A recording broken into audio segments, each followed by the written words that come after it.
Hey everyone, in this series we are going to check the questions from the previous class. Let's remember the questions. Now, complete the other questions with the verbs do or study, work, like, go, or speak, study or learn. Ready, steady, go!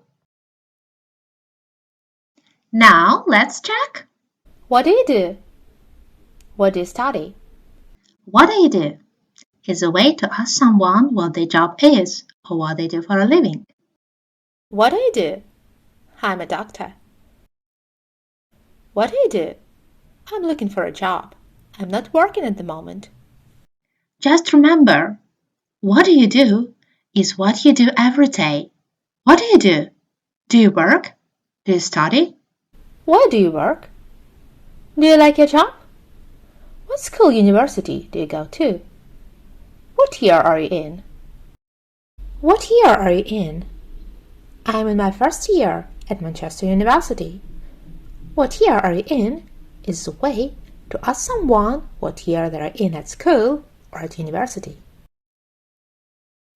Can you speak any other languages? Which? Where did you learn English before? Where did you study English before?